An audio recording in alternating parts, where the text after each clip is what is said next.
Hey everyone, it's Lindsay and welcome to my channel. I hope you've all had a great week. Thank you for joining me this Friday for my first true crime video. If you are interested in more stories like the one you hear today, please subscribe and check me out every Friday for a new true crime video.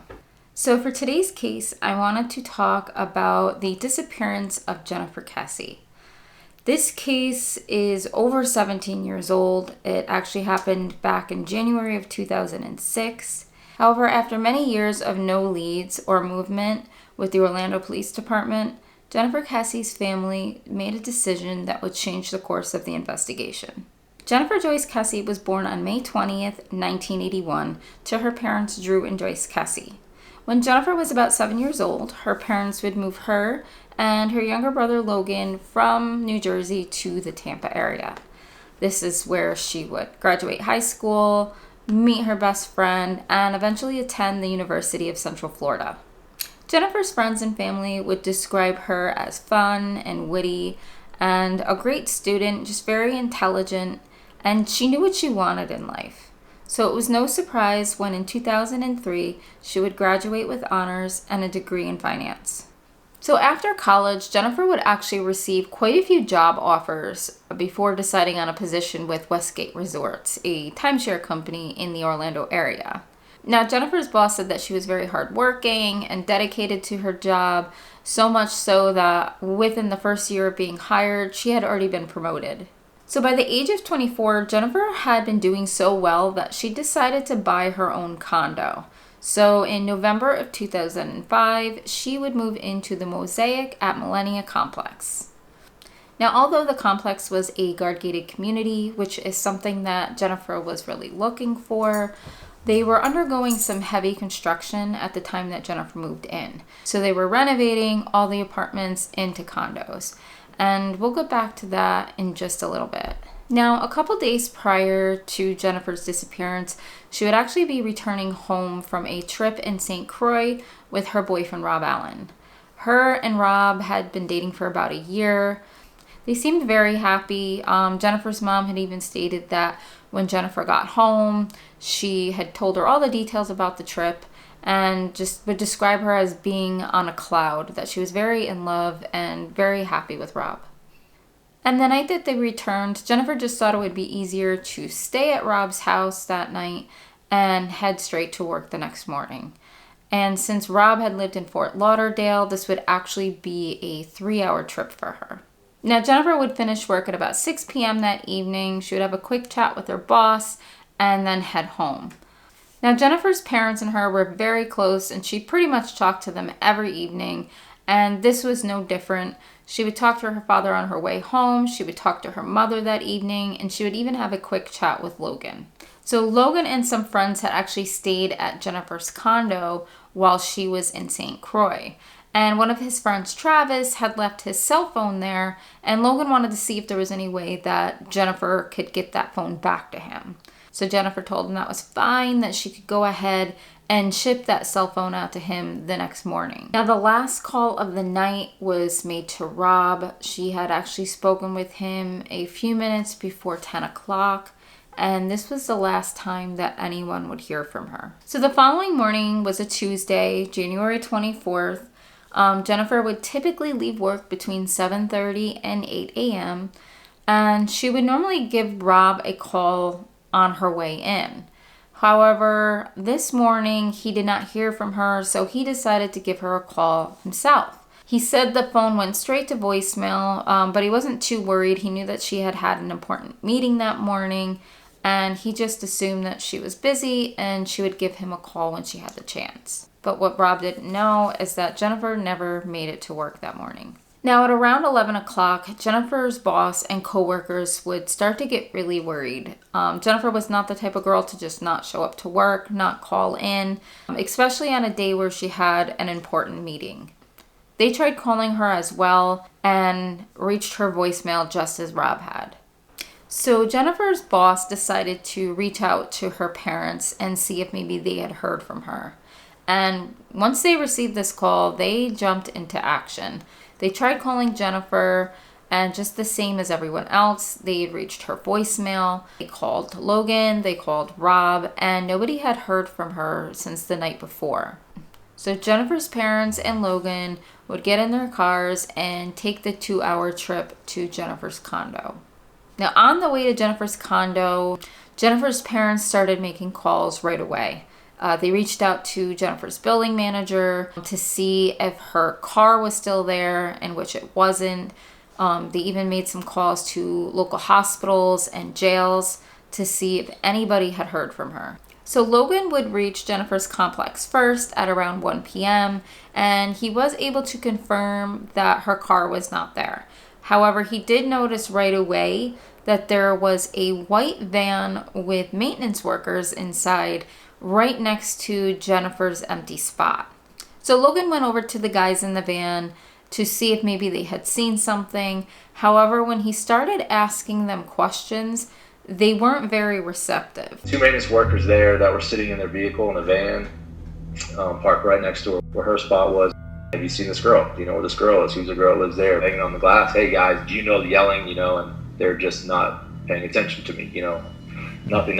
So I'm like, this is weird. Ben, the head maintenance guy there, shady individual, very rude, very sketchy, very uncomfortable feeling, said no, they hadn't seen her, they don't know. Those workers that were there, it's not the way you act personally. If something, if somebody's missing and you have family. Logan said that they were very uncooperative, just very shady, almost like they were hiding something. And before the police even had a chance to question these guys, they would disappear and were never identified. So by now, Jennifer's parents had reached her condo and the building manager had let them in. They kind of wanted to just look around and maybe see if there was anything out of the ordinary.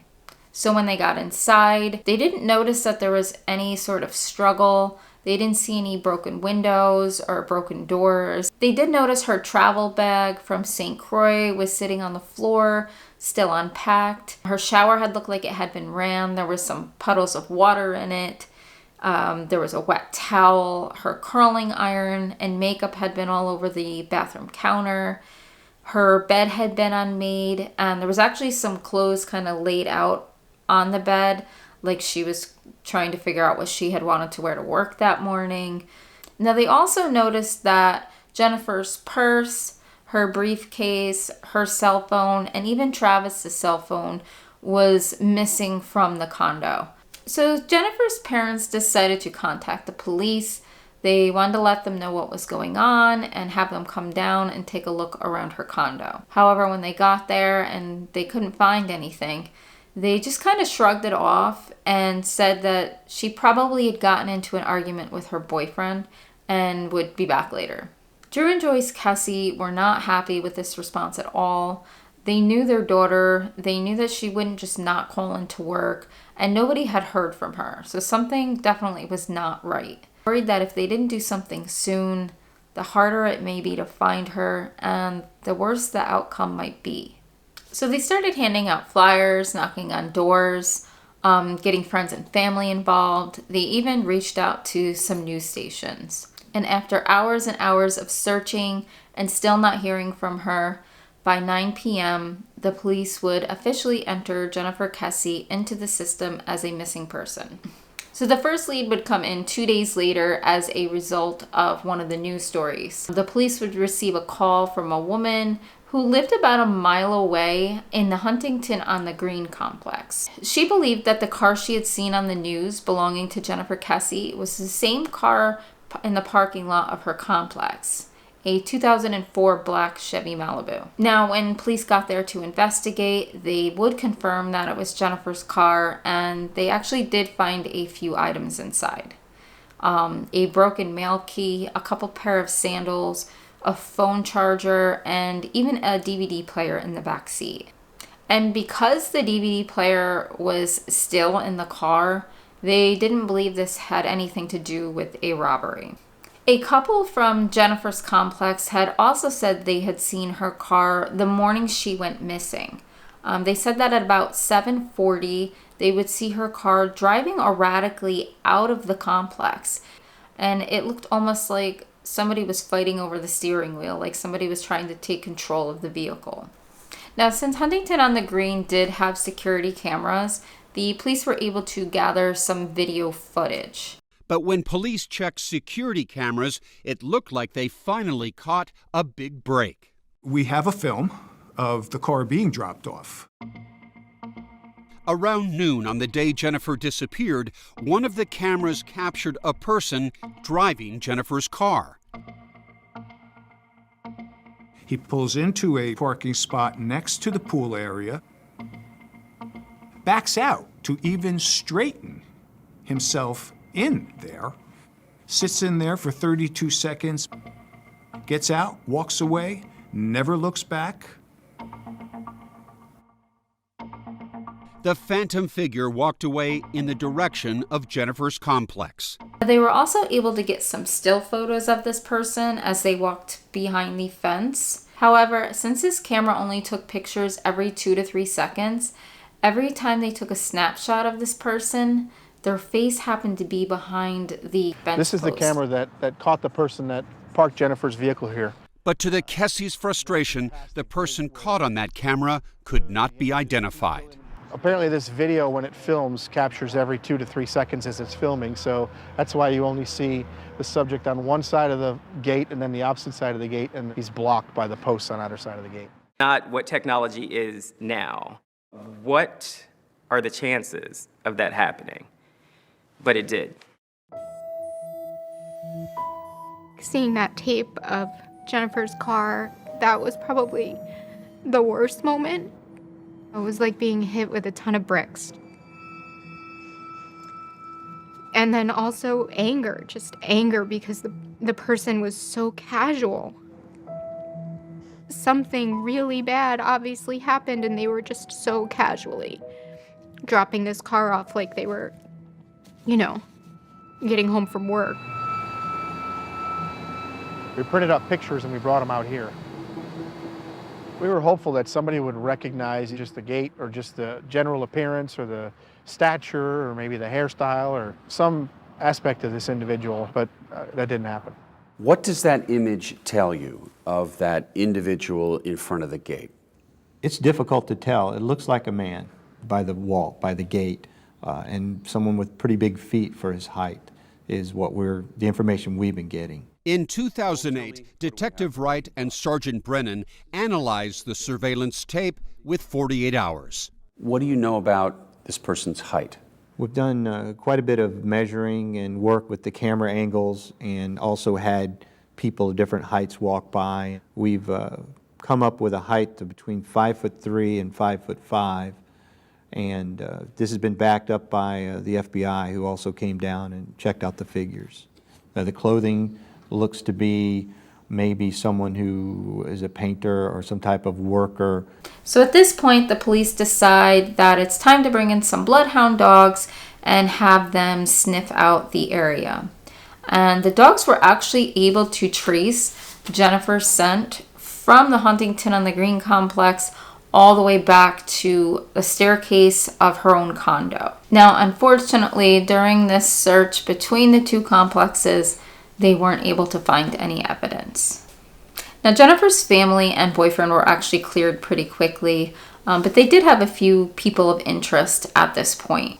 Now, the first person of interest was a guy named Matt, who was actually Jennifer's ex-boyfriend and a friend of Logan's. Now, when Matt and Jennifer broke up, Matt was actually quite distraught over this. He would actually try to get back with Jennifer quite a few times, but she would always tell him no. And the night that Jennifer disappeared, Matt would actually drive about an hour and a half from his apartment to go drink at the Blue Martini, which was a bar right across from Jennifer's complex. Now, the police did investigate this. However, they didn't really find any connection between Matt and Jennifer's disappearance, so they were able to clear Matt. And Jennifer's parents and Logan also believe that Matt had nothing to do with it. Now, the second person of interest is a guy named Johnny Campos, who was a coworker of Jennifer's. Now, despite the fact that Johnny was married, He would constantly ask Jennifer out, and she would constantly turn him down, letting him know that she didn't date co-workers and that she had a boyfriend. Now, this was even made known to another co-worker named Adam, that Johnny was really upset with Jennifer that she decided to go away with her boyfriend to St. Croix. Now, the day that Jennifer went missing, Johnny would actually be about 4 hours late for work. He didn't get there till about noon.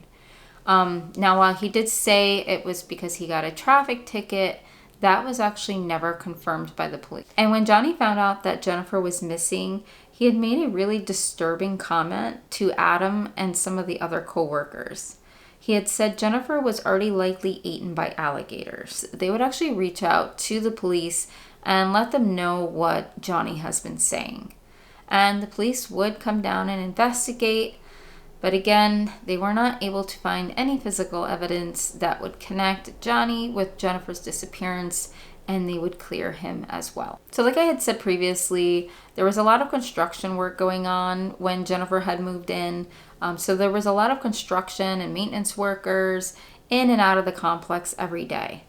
And they would stare at Jennifer, make comments, and really just make her feel uneasy.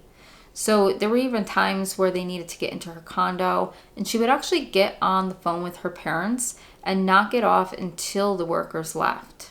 Now, when the police did attempt to interview some of these workers, they would find that most of them actually disappeared after the case had gotten some publicity. And since most of the workers were actually illegal and had no documentation, they weren't able to find them. Now, even the security guard that was supposed to log all the names and license numbers of anybody that visited the complex never filled out the log completely. It was missing all sorts of information. And when they went to check the security cameras surrounding Jennifer's condo, there weren't any. And it is even said that a full set of keys to the complex was stolen. So the police just kept coming up empty. Every time they got a new lead, it pretty much got them nowhere. So about 3 years later, in 2009, Detective Wright would take a fresh look at the case. So he would start interviewing some people that were never originally interviewed in 2006. And the first person that he would reach out to was a former housekeeper that worked in Jennifer's complex. Now, Detective Wright had shown the housekeeper the video footage of the guy parking Jennifer's car. And she thought it might actually be a maintenance worker named Chino that worked in Jennifer's complex. And not only did he live and work in the complex, but he was actually working in Jennifer's condo the week before she disappeared. So when Detective Wright actually went to locate Chino, he would find that he was actually serving 2 years of jail time in a Florida prison for the statutory rape of a teenage girl. Chino was actually very cooperative during the interview. However, he did deny that he had anything to do with Jennifer's disappearance, and he even took a lie detector test and passed. Now, although the police department didn't officially clear Chino, they also weren't able to find any connections between him and Jennifer's disappearance. So yet again, it seemed like the case was going cold. They didn't have any new tips or leads, and eventually Detective Wright was removed from Jennifer's case. And in 2016, Jennifer KESSE was officially declared dead by the state of Florida. So the KESSE family was feeling abandoned by the police department. They were feeling desperate and hopeless. They hadn't had any new leads in years. So they decided to make a decision that would change the direction of the investigation. The KESSEs would sue the Orlando Police Department for Jennifer's case files. So the KESSEs would actually have to make multiple requests for the documents because the police department still considered it an active case, so therefore they weren't able to publicly turn over the documents. And when the KESSEs did get some of the documents, they were heavily redacted. So after years of going back and forth, the KESSE family finally received all 16,000 documents and 67 hours of audio and video footage. And with the Orlando Police Department no longer leading the investigation, they would be working the case with their private investigator, Michael Toretta. Now, after Michael had a chance to go through all the documents and audio and video footage, He had said that he was very surprised at how much the investigators missed, and now it was his turn to start interviewing. So Michael would actually reach out to multiple women that lived in the complex at the same time as Jennifer. And one woman would state that the issues didn't really start until the workers started living in the vacant condos that were actually right across from Jennifer's. When I would come home from work, there would be a large group of men outside drinking, and whenever I would have to walk past them, there would be a little bit of comments or just a lot of uncomfortable stares. It wasn't a great feeling. I didn't like it. Colleen says she complained to the leasing office manager. He was apologetic, but he told me there was really nothing that he personally could do. When Tammy, who also asked to only use her first name, moved into the complex years later, she believed workers often entered her apartment when she wasn't home. There was creepy things like my underwear drawer was tossed. One time the shower was wet. There was footprints in my closet. Then, Toretta spoke to a woman who did not want to appear on camera, and the name Chino came up again, that maintenance worker at Jennifer's complex. The woman claimed that Chino often approached her in the parking lot late at night when she returned from work and made her feel uncomfortable. How often would you socialize with him? A few times a week. But this woman, who wants to be called Ashley, had a different opinion of Chino. I remember him being fun and friendly, talkative. She moved into the complex just weeks after Jennifer disappeared. He came over to my condo quite a bit. Ashley says she never was suspicious of Chino until one day 9 months after Jennifer vanished, when Chino suddenly disappeared and moved out of the complex in the middle of the night. He had the opportunity to tell me, and he didn't. Ashley says at first she didn't reach out to police. I sat on it for a little bit, and it just ate away at me. So I did. I called the crime line back then and told them, and they took my statement. But she says no one ever followed up with her. So after interviewing these women and hearing Chino's name come up multiple times, private investigator Michael Toretta thought it was time to reach out to Chino yet again. However, he did reclaim his innocence and no leads came from it. But in late 2019, Toretta had learned that 10 months after Jennifer's disappearance, a man would throw what looked to be a carpet into a nearby lake. A tip would come in from a woman who had said that she was visiting a friend about 10 months after Jennifer's disappearance, and she was sitting outside. She had said that she'd seen a man pull up in a pickup truck, pick up what looked like was a rolled carpet, and toss it into the nearby lake. He would then look around kind of hurriedly and then just take off. Now, supposedly this woman said that she had called this tip in before, but nobody ever followed up with her. So Toretta would get a dive team out to Lake Fisher, but unfortunately after a couple days of searching, they were unable to find any carpet or any other evidence that related to Jennifer's case. Jennifer's family and their private investigator, Michael Toretta, still continue to search for Jennifer to this day. And they still continue to receive new tips and leads. So if you think you've seen or heard anything, regardless of how small or how long ago it was, please reach out to the KESSE family on the Find Jennifer KESSE Facebook page or call the KESSE family tip line. So that does it for me today. If you guys have any theories on the case, please comment below. I'd love to hear what you have to say. And until then, I hope to see you guys next Friday.